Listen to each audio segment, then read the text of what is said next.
Бүгін 6 мартта КТРК'нын башкы директорлыгына шайлоо өтүп, телеканалдын жаңы жетекчиси болуп Жайнак Усен дайындалды.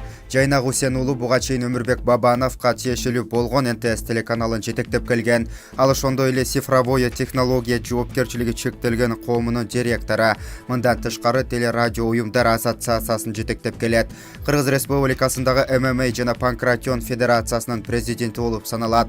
Нарын шаарында туулган, Чкалов атындагы орто мектепти аяктаган.